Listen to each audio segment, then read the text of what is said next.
بسم اللہ الرحمن الرحیم۔ آج کا سبق سورہ فاتحہ یعنی الحمد شریف کا درس ہے۔ سورہ فاتحہ مکۃ المکرمہ میں نازل ہوئی اور اس سورت میں 7 آیتیں اور 1 رکوع ہے۔ الحمدللہ رب العالمین، تمام تعریفیں اللہ تعالی کی ہیں جو تمام جہانوں کے پروردگار ہیں۔ حمد یحمد حمدن، اس کے معنی تعریف اور شکر دونوں آتے ہیں۔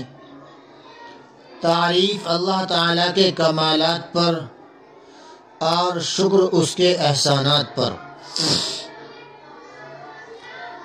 قرآن کریم کی 2 ترتیب ہیں جن پر قرآن کریم یہ ہمارے سامنے موجود ہے۔ قرآن کی ایک ترتیب تو نازل ہونے کے اعتبار سے ہے، یعنی کون سی آیت پہلے نازل ہوئی اور کون سی اس کے بعد نازل ہوئی، ایک ترتیب تو قرآن کی یہ ہے۔ دوسری ترتیب وضع کے اعتبار سے ہے کہ کون سی سورت کو، کون سی آیت کو کہاں کس جگہ رکھا جائے، یعنی قرآن مجید میں پہلے کون سی آیت ہے پھر کون سی۔ قرآن کریم کی ترتیب نزول کے اعتبار سے الگ ہے اور وضع کے اعتبار سے الگ ہے۔ مثلا نازل ہونے کے اعتبار سے سب سے پہلی آیت اقرأ بسم ربک الذی خلق ہے، حالانکہ وضع کے اعتبار سے یہ قرآن کریم کے آخری پارے میں ہے۔ اور سب سے آخر میں نازل ہونے والی آیت واتقوا یوما ترجعون فیہ الی اللہ ہے، جو سورہ بقرہ کی آیت نمبر 281 ہے اور یہ تیسرے پارے میں ہے۔ تو سورہ فاتحہ نازل ہونے کے اعتبار سے پہلی سورت نہیں ہے، لیکن قرآن کریم میں رکھنے کے اعتبار سے پہلی سورت اور پہلی آیات ہیں۔ یہ یاد رکھنا چاہیے کہ ترتیب نزولی بھی اللہ تعالیٰ کی طرف سے ہے، اور جس ترتیب سے قرآن کریم کی آیات کو مرتب کیا گیا یعنی ترتیب وضعی، یہ بھی اللہ تعالیٰ کی طرف سے ہے۔ اللہ رب العزت کو حمد سے زیادہ، تعریف سے زیادہ کوئی چیز پسند نہیں ہے۔ ایک حدیث میں آتا ہے آپ صلی اللہ علیہ وسلم نے ارشاد فرمایا، اللہ تعالیٰ کے نزدیک حمد سے زیادہ کوئی چیز پسندیدہ نہیں ہے۔ اسی وجہ سے اللہ تعالیٰ نے اپنی تعریف کی اور فرمایا الحمدللہ رب العالمین، الحمدللہ۔ اسی لیے اللہ کی تعریف خوب کرنی چاہیے۔ اسی تعلق سے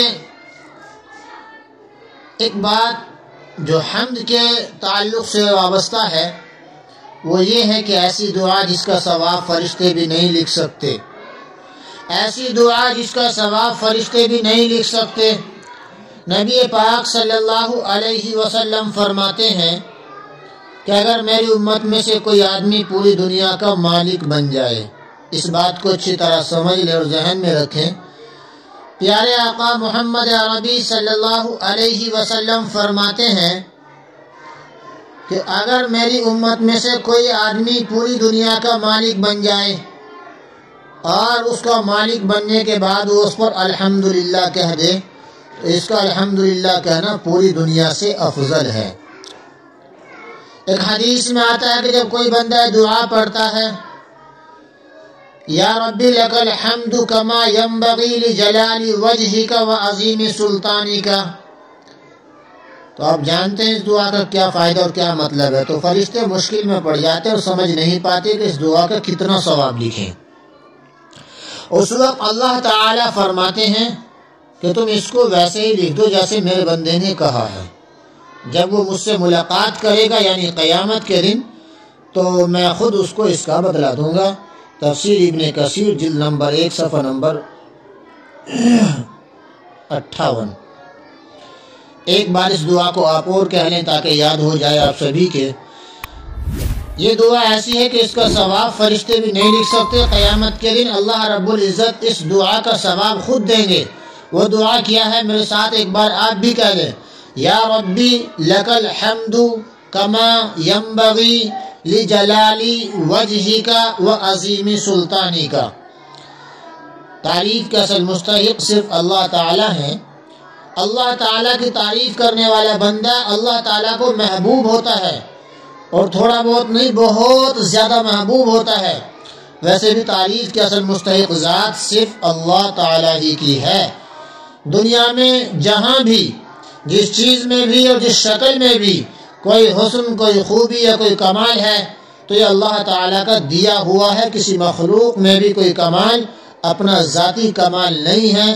جیسے دھوپ کی وجہ سے کسی کو گرمی یا روشنی پہنچے تو حقیقت میں سورج کا فیض ہے، اور سورج کو یہ طاقت کس نے عنایت کی ہے آپ جانتے ہیں؟ بولے کس نے دی ہے؟ سورج کو یہ طاقت اللہ نے دی ہے.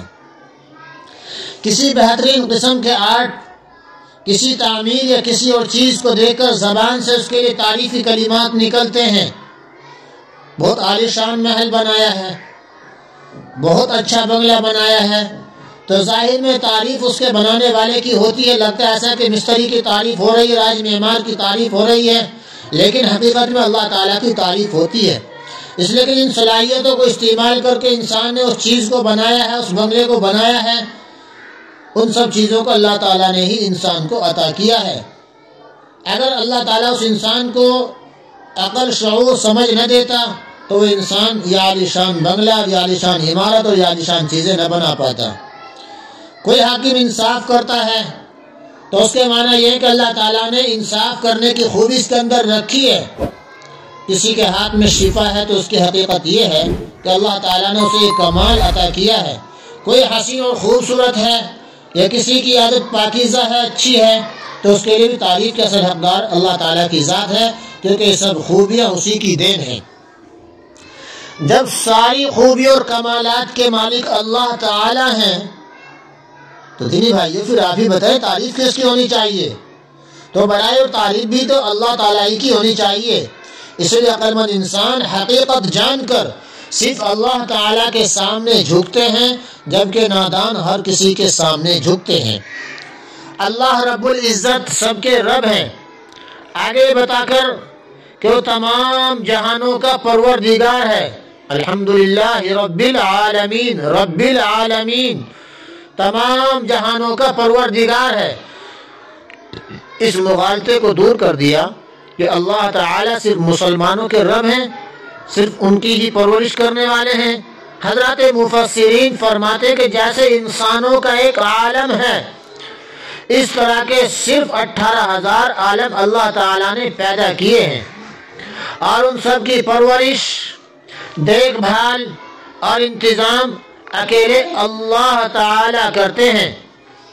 چاہے کوئی کسی بھی دھرم و مذہب کا پرستار و پابند ہو، لیکن سب کے سب اللہ تعالیٰ کے بندے ہیں، اور اللہ تعالیٰ سب کے رب ہیں.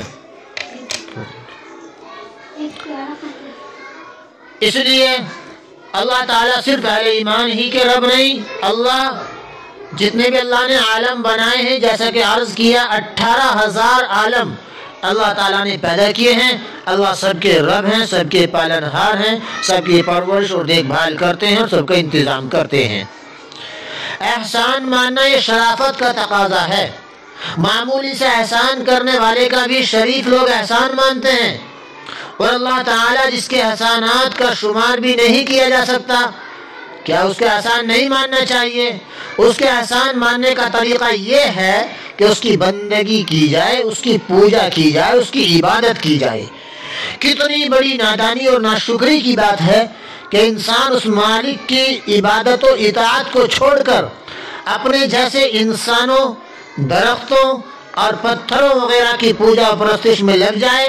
تو یہ احسان ماننا نہیں. احسان ماننا تو یہ ہے کہ جس رب نے مجھے اور آپ کو یہ دو آنکھیں دی ہیں، جس رب نے کان دیے ہیں، جس رب نے چلنے کے لیے دو پیر دیے ہیں، ہاتھوں کو چھونے اور پکڑنے کے لیے ہاتھ دیے ہیں، اور جس رب نے آنکھوں کی بینائی عطا کی ہے، اس رب کا احسان ماننا چاہیے۔ اور اس رب کا احسان ماننا یہ ہے کہ اس کی عبادت کی جائے، اس کی پرستش کی جائے، اس کی بندگی کو بجا لایا جائے۔ تو ان باتوں پر عمل کرنا اور سمجھنا یہ ضروری ہے۔ خاص بات اس میں ایک یہ بھی بتلائی گئی ہے کہ ایسی دعا جس کا ثواب فرشتے بھی نہیں لکھ سکتے، وہ دعا آپ ضرور پڑھ لیا کریں، دن میں کم سے کم ایک بار تو پڑھ لیا کریں۔ ایک بار اس دعا کو پھر کہہ لیں، یا ربی لک الحمد کما ینبغی لجلال وجہک وعظیم سلطانک۔ اس کا ثواب اللہ تعالیٰ قیامت کے دن اپنے ہاتھ سے خود دیں گے۔ اللہ تعالیٰ ہمیں صحیح طور پر اپنی بندگی کرنے کی توفیق عطا فرمائے، آمین۔ وما توفیقی الا باللہ۔